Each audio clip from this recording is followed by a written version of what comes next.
Welcome to Your Family Dog, a podcast dedicated to helping families love living with dogs. Welcome back to Your Family Dog. I'm Julie Fudge Smith, and I'm here with the fabulous Tina Spring. And today we decided to talk about consent. Your dog's consent for activities. So there was this great little article in the April 2022 Whole Dog Journal called Does Your Dog Opt In by Pat Miller. And it's about asking your dog how they feel about any given activity. And it could be an activity that you're having fun, or it could be, customary care activity. It could be nail trimming, it could be grooming, it could be do you want to run through agility? And so one of the things that we wanted to talk about today is how do you decode your dog's information? How do you read your dog? How do you ask for consent on something? For me, it was interesting. I have one quick little example about consent and non-consent with Zuzu. When I first got Zuzu, she discovered out at her cottage on the private road, there's these culverts, and they're basically corrugated steel tubes that run under the road. And she loved running through them. She discovered them herself, and she would run through these very wet agility tunnels. And she had a grand time doing that. So I thought, I will take her to agility. And I will post the video of her doing agility. I can run the agility course faster than she can because the agility course itself was kind of intimidating. She would try things. I'd ask her to go through the tunnel, and she would. And she'd very hesitantly go up the ramp and down or on the teeter, and she kind of wove through it. She found that the agility equipment and being in an agility class was much harder for her. And I feel like, she did it because I asked her to, and she might have enjoyed some of it. There wasn't the abandon and joy of running through the tunnel in agility class like there was running through the tunnel in the backyard or through the culverts. She clearly indicated to me that this was something that was okay, but not thrilling.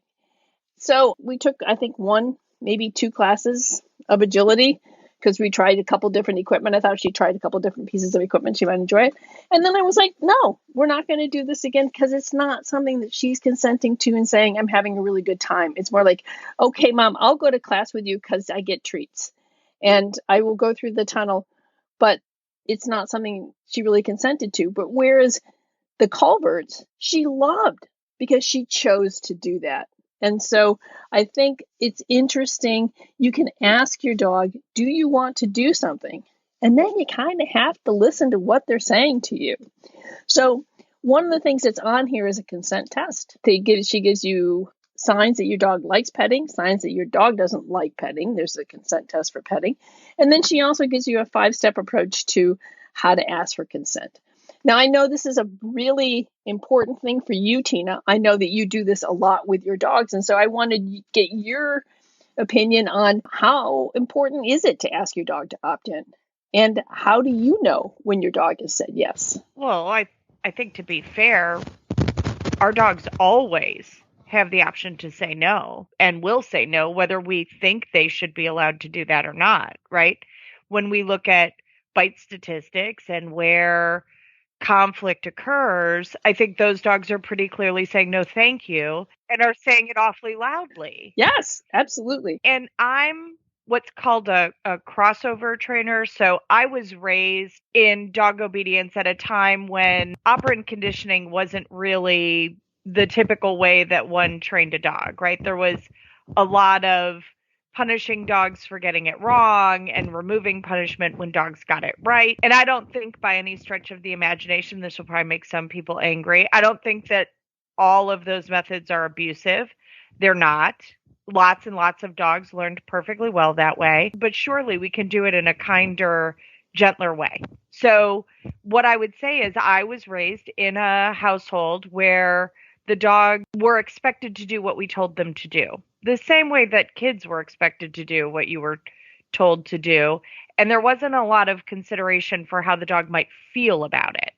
In the end, though, I think the dogs very clearly communicated how they felt about things based on how responsive and bonded and happy they were. So my parents have been breeding and showing dogs since 1979. There were lots of dogs who did really great at a class and really great at a match. And the moment you took them into the show ring, they acted like they were, a rocking horse and wouldn't stack and wouldn't stand still and didn't want to be touched.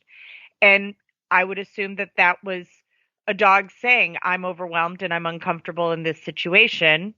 And I mean, there's no amount of forcing a dog that's really going to let them be gone over by a judge if they don't want to be touched, right? Things can escalate quite quickly.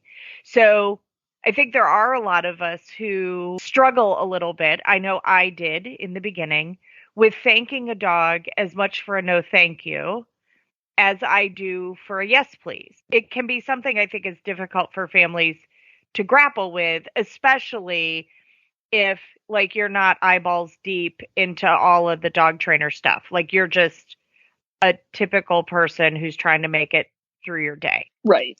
Right. I agree. There are always going to be emergencies where in the end we have to usurp potentially a dog or a cat or a kid or another human's authority over themselves. I just don't think that we should necessarily use it as often as we do. I would agree. The other thing I would also say too is that the more you sort of work with your dog rather than on your dog, right? So you're working to develop consent and communication with your dog. When the time comes that you need to usurp your authority and, grab them and do whatever, it's not going to be as stressful for them because you've built part of asking consent for your dog is a way in which you build a bond of communication and trust between one another. So when you've built that trust with your dog and they can say yes or no on something, the time when you really have to, because they're injured or whatever, you have to sort of take over might be less stressful for them because you've built a trusting bond with them. So, I mean, in the beginning, when people talked to me about this idea, I was probably pretty resistant. I was like, no, dogs, like, you have to be able to put your hands on them and you have to be able to do this and you have to be able to do that. And I don't even remember who talked to me about it, but the person who finally got me really chewing on it more and marinating in it more talked about a study about morphine that now most of us are familiar. If someone's hospitalized, they're often given morphine on a button that they have agency over. And in the beginning, the basic belief among medical professionals was that that was going to be awful, right? We were going to have all these drunk, high, morphine addicted people running around and overdosing and all this stuff because they had agency in the hospital. When they actually put it into practice, what they found was because patients could manage their own care nearly instantaneously, they used less of the drug and put up with more discomfort. And so we actually ended up with a lower incidence of someone abusing morphine and becoming addicted. That was really compelling to me. And one of the things I would say when I'm working with kind of old school families who maybe don't have this consent idea so much built in with their dog, we talk about that. We talk about that the fear, I think, at least for me, was that if I gave my dog the opportunity to opt out, that meant that they would never behave and never opt in. And I would end up with some recalcitrant jerk of a dog who we couldn't do anything. Quite the opposite has ended up being what manifests. So my experience is over, doing this many, many years is that the better we get at saying, are you sure? Is this good for you? How is this for you? Do you want to do this? The more our dogs will stretch for us and be willing to do things that honestly I don't think you'd get done just by force alone. Well, I was going to say in the cooperative care book that we have talked about in the past, and we can put a link to it as well. Haven't you found in working through the cooperative care book that that's exactly it? That when you are trying to, you show them the nail clipper and it's like, not feeling like it right now. Okay, that's fine. We'll put it down. And when you feel like you have agency, when the dog feels like anybody, I think, who feels like they have control over the situation is therefore more willing to be gracious about the situation And so haven't you found that to be true when you're working on cooperative care issues such as that? Yes, absolutely. I also found it to be true with my foster children and my daughter and my partner and the people that I get to work with and my customers, right? There's a lot more grace. Like if I have a headache, I'm not going to be at my top. I'm going to give you the best that I have to give, but I'm not at my best. Most people are really gracious about that if you tag it for them. I'm happy to accommodate things to make it easier for a learner. And so I've ended up using a lot of phrases like you have to feed the dog anyway. So why not get something for it, right? Like, why not work on the dog choosing to engage in the activity? Honestly, it makes us more fun for our dogs, right? I'm not going to go back to a dental hygienist who, when I close my mouth because my neck hurts, tries to pry my jaw open with a tongue depressor in order to gain access to my teeth. I'm a grouchy old woman. That's not going to work very many times before, Mildred's going to have a problem. So I wonder how many dogs in the past have been forced to do things that resulted in conflict that could have very easily been navigated a different way and had much less dire consequences for the dog and the people. Right. Right. I agree with that completely. I was thinking about, so somebody's going to say, well, that's great. I'm more than happy to ask my dog if they want to do this. But how do I know when they say yes? When you do a consent test, what are we looking for? So I think people read their dogs better than they think they do. They understand dog body language, and each dog has its own way of communicating whether or not I'm interested in doing something. But I think there are some general things that you can do. For example, in her consent test, she says signs that your dog likes petting. One of the things that I find is a really key thing is if the dog moves into your space. So if I stand there and I look at Zuzu and she comes over and she does this, we don't actually go for a walk through Granville. We go through a lean because every new person she meets, she has to go up and lean against, right, and ask to be petted. And that's a pretty clear indication that I want to be petted. So dogs that actually move into your space is a way of saying, yes, I want to have contact with you. And I think you can think about the same thing when you're asking them something like, are you willing to let me trim your nail? If the dog leans back, turns their head, moves away, pulls their paw back, retracting from you, they're saying, no, this is not something I'm comfortable with right now. But if they move towards you, allow you to you pick up their paw and they relax into it, or maybe even put their paw on your arm. That's a way of saying, yes, I want to make contact with you. Look for a relaxed look to their face. If the mouth is open, like you want sort of that happy lab look, as opposed to a tightly closed mouth and the dog avoiding eye contact and ears pressed back. Those are all dogs saying, I'm getting uncomfortable. But that kind of squinty, smooshy-eyed look that a dog gives you, like, oh, I almost did you. That's something to look for. So I think one of the things that can be helpful, or at least has been for my clients, has been reflected back to me, is shooting some video. Yes. So that you can go back and look at it, right? So just yesterday, actually, so today we're recording on the 27th. So on the 26th, on Dr. Jones's Cooperative Care Facebook group, someone posted a video of a very, very, very young puppy getting its first toenail trim. And the person who posted it, I don't know if it was their video or if someone had sent them a video, but they videoed the session of cutting this boober baby puppy toenails, right? And part of the value of that was that another person on the forum said stress signaling started at the 30-second or 36-second mark. And these were the things that the puppy did. Like the puppy squirmed, the puppy turned its head away, it lip licked, it whale-eyed, it did this, it did that. It increased tension in its feet, right? So when we shoot video, one of the advantages of that, especially with today's technology, like even your phone is a pretty fantastic video camera, you can blow that up on your large screen TV and go frame by frame and really observe what your dog is doing. I will tell you dog trainers are as guilty about this as everyone else. We don't like to see stress in our own animals, so we try to explain it away. So, everybody is like, a dog trainer says dogs don't like hugs, and we all think our dog is the exception to the rule, right?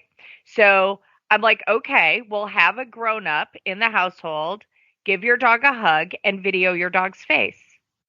Does he look like he just got an enormous tax bill? Or does he look like he's enjoying it?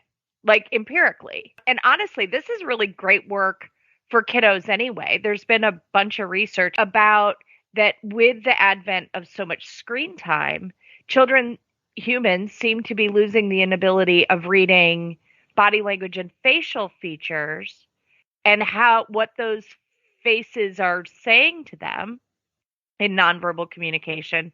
So one of the ways that I usually start this was from Colleen, I think, but I got one of those dog a day calendars and I use it with kids all the time. I have used that a lot as well. It's fabulous. It's really fun, right? Because you can make a game. Yeah, and there's a lot of stressed dogs in those dog a day catalogs, is what I have found. Mine's not too bad. I always do it as, okay, first, make the face the dog is making, if that's possible. And then what do you think the dog is feeling? And then what do we see in the photo? Like, what do we think the story might be? Right? It doesn't have to be the Inquisition. It could just be like, this dog is wearing a sweater and he looks like he got an enormous tax bill. He looks like he'd rather be anywhere, like on top of a volcano instead of in this silly sweater. Like, the Frenchie looks stressed. So we can talk about what we're seeing. Like, does he look like mom when she's getting annoyed finding out about, she needs 6 dozen cupcakes tomorrow morning at 8 a.m.? Is it the similar face, right? So it blesses our kids and ourselves, not just in our interactions with our own dogs, but interactions with the greater world. I think that there can be a lot of resistance to the idea of consent because I think a lot of times it can feel emotionally loaded for people, right? Yes, I agree. I often say, everyone is down with consent until they get a no. Right. Well, I also think one of the things to remember is that dogs can also have mixed signals. There are times where I feel mixed about something. It's like, yeah, I kind of want to do that, but no, I kind of don't.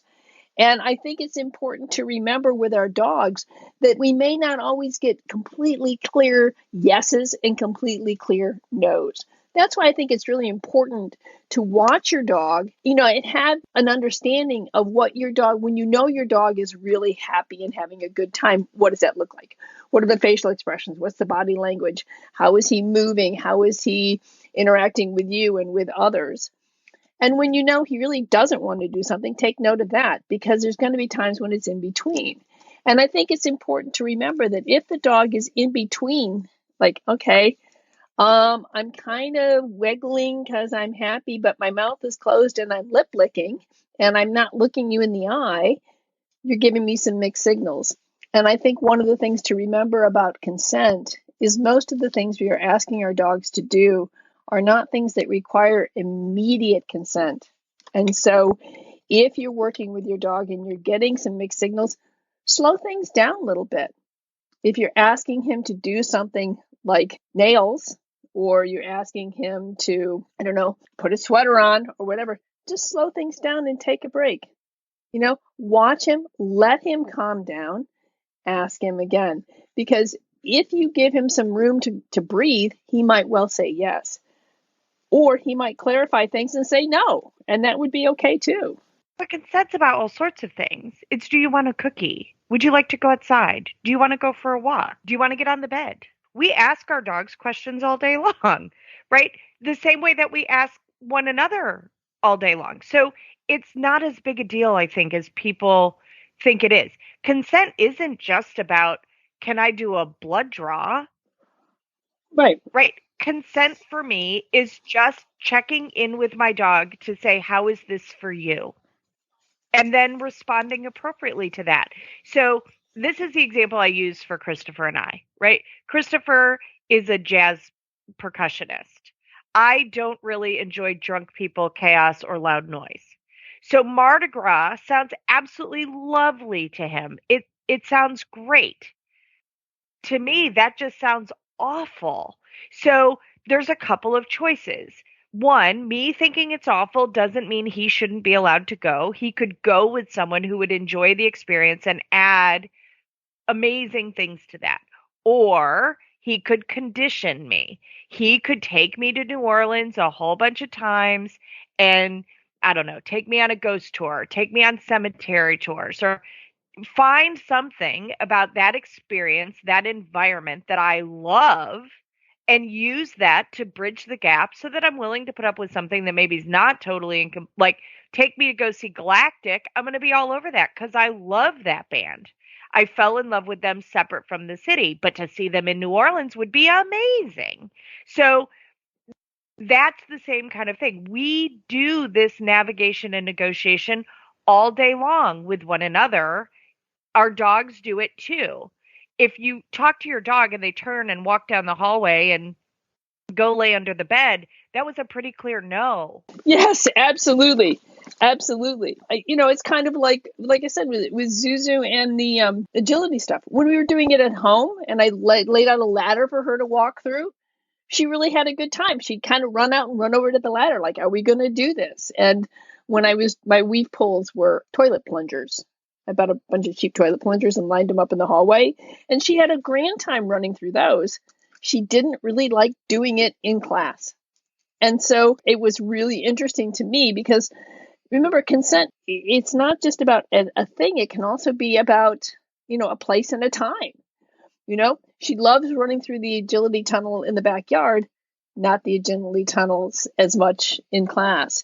And so remember that consent can change with location and time and experience. Well, and age. I mean, if you want me to squat down, when I was 18, that was no big deal.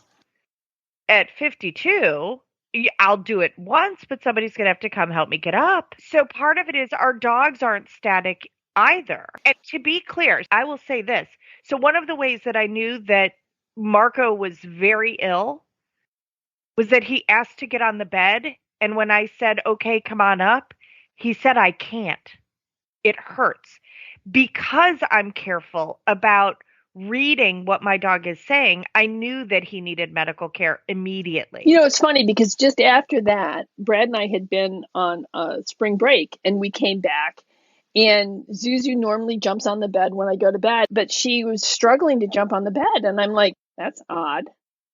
And when she did it 2 nights in a row, I was at the vet the next day.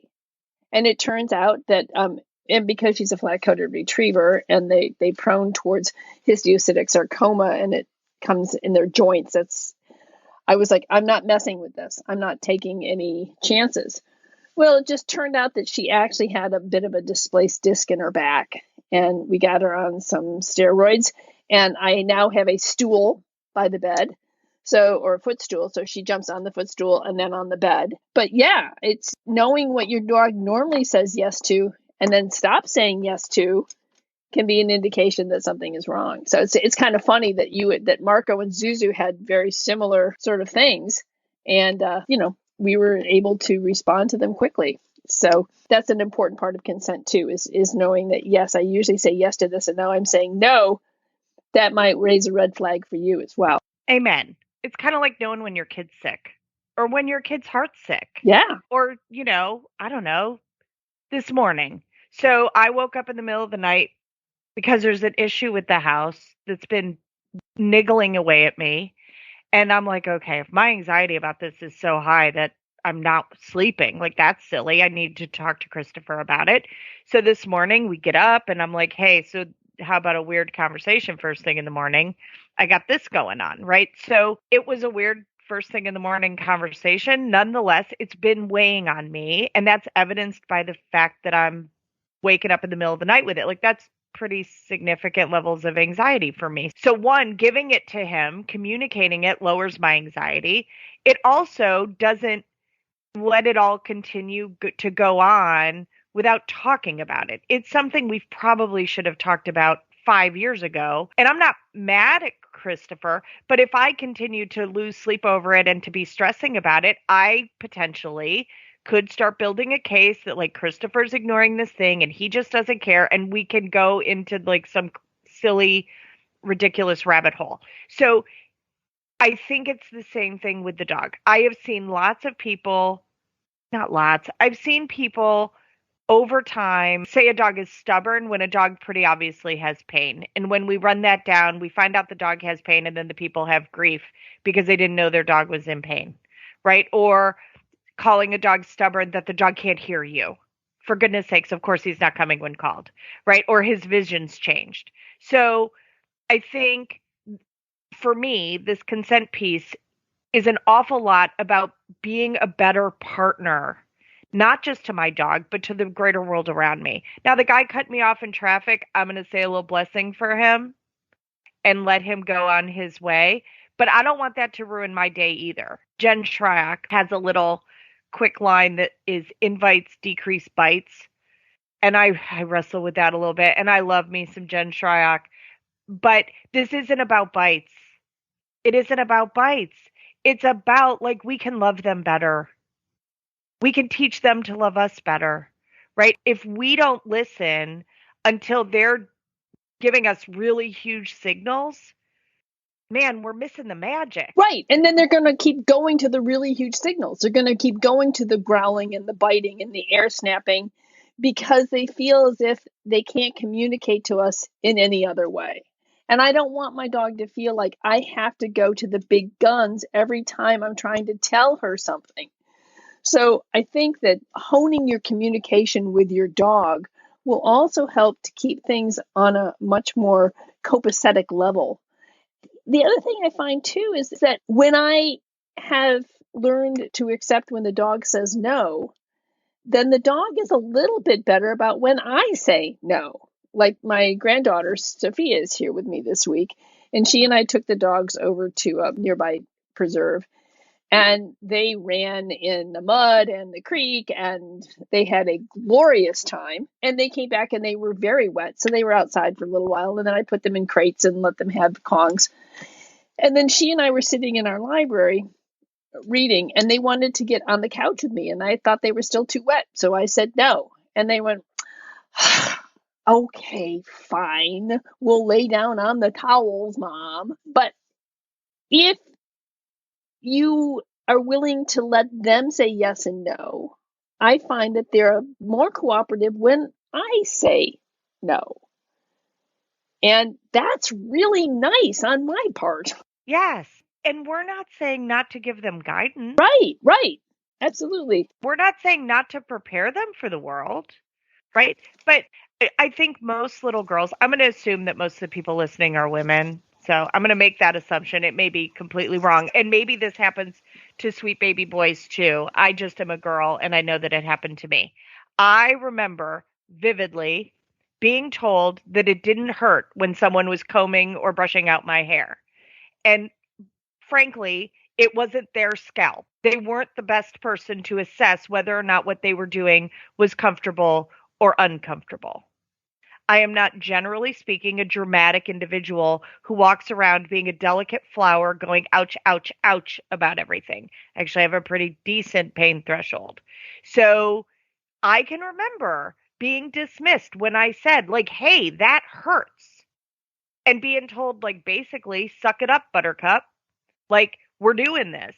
And that, frankly, did not improve my relationship with any of those individuals. Right. But most girls have experienced that. Absolutely. Right? I've lost a bunch of weight. When Christopher hugs me, he hurts me every single time. Not because he's a jerk, just because I don't have as much padding as I used to have. So part of the renavigation is for me to go like, hey, that's too much pressure, big guy. You're stronger than you think. Right? It doesn't mean that I hate him. It just means we're recalibrating. That's right. It doesn't mean that there aren't times that you feel like you might hate him, but that's not one of them, and that's not why. Right.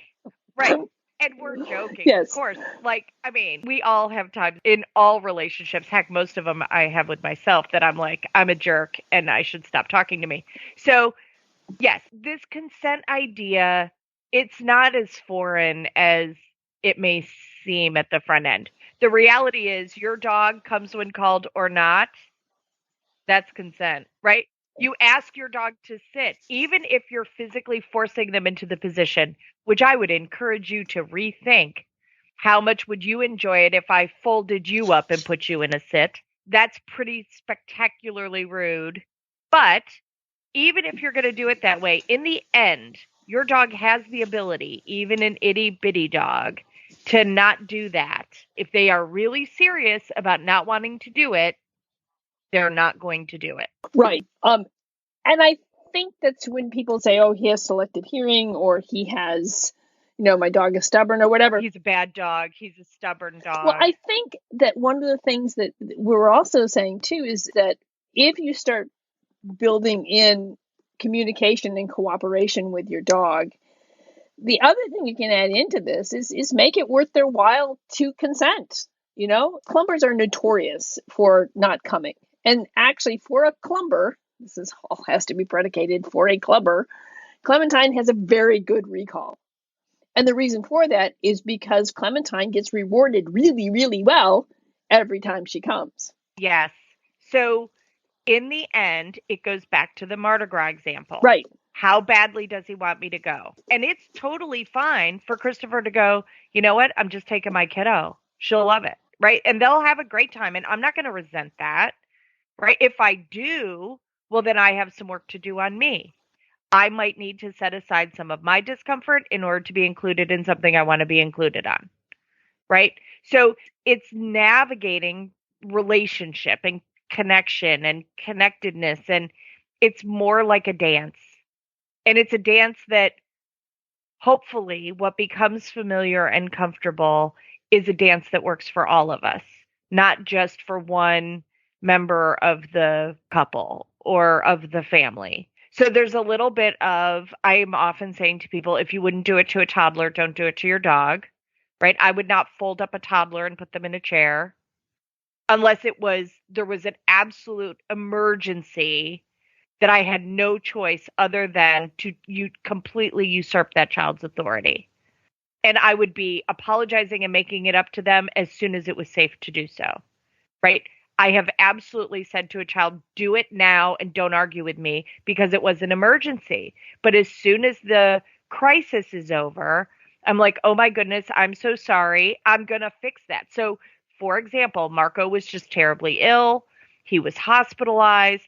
He and I will be going back to where he was hospitalized and do a lot of happy visits where he doesn't get stuck with needles and he's not handled by terrifying strangers and he's not in awful pain, so that I recover some of the ground that we likely lost because it was a big, scary emergency where we didn't have any real choices. I really love that example. I think that's really terrific. The other thing I want to encourage people with kids to think about is if you help your dog understand that I can say no to being touched, I can say no to being played with, and you teach your kids how to respect that, you're going to have a much better relationship between your dog and your kids.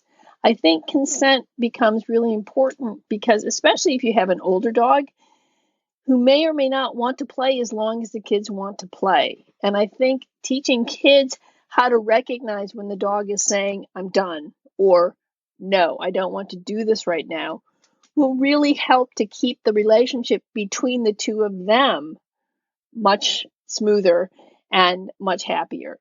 So I think that the idea of consent is not just so that your dog becomes compliant, but so that everybody in the family begins to understand what it means to respect the dignity of the other members of the family. And so I think that this is something to think about.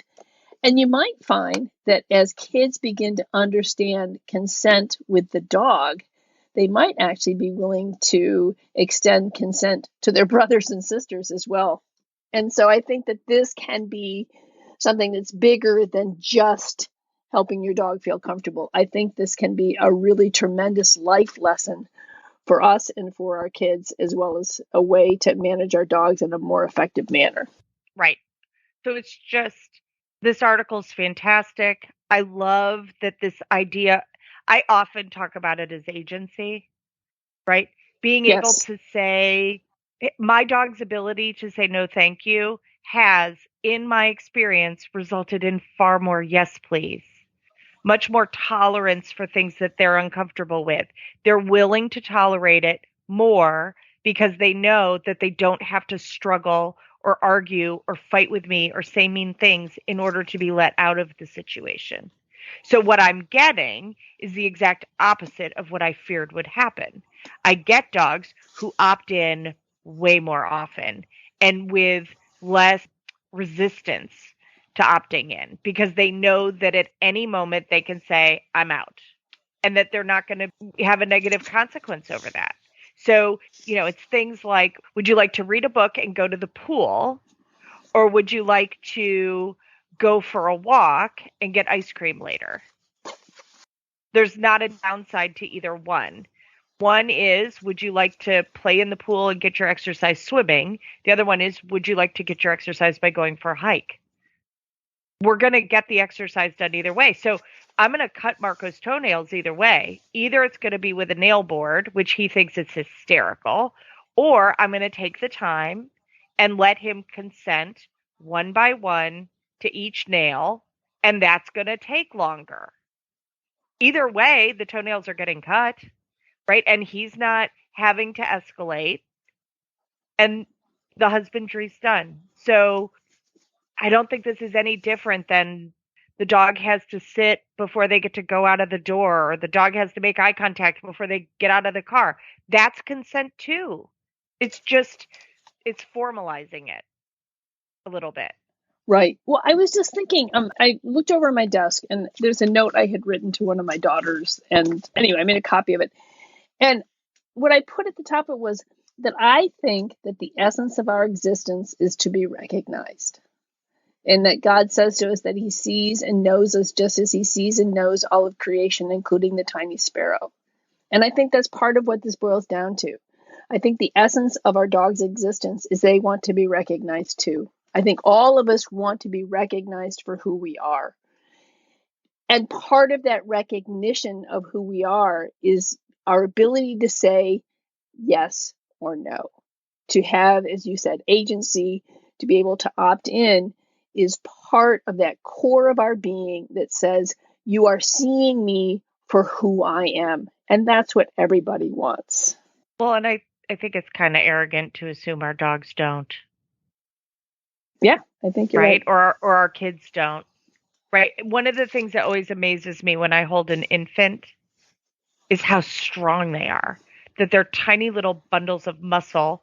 And if they don't want to open their hand, girlfriend, you are not opening that hand. Yes. Like, they're so strong, right? Because we view them as like this soft, squishy little bag of nothingness, and they're not. They're tough. Puppies, newborn puppies, will growl at you. They absolutely have an opinion before their eyes and ears are open, right? So it's so similar. Right. And surely I'm not the only woman or person who's ever held an infant and gone, okay, you're really strong. You're stronger than I am. Like, you already have free will. Right. Which is one of the reasons why I think people say, here, take it back. They hand it back to the mother because it's scary, because this thing is both. This thing's going to go off. Yeah, it's both fragile and really strong. That's the thing to me that is so miraculous about horses. Horses are such huge, strong creatures, but they're so delicate too. Their legs are so delicate. And I think it's that there's a beauty in that balance. But I think that's also reflected in the essence of who we are, that there's strength and fragility in our essence, and that needs to be recognized and honored. Well, and who are you going to follow in a leadership role?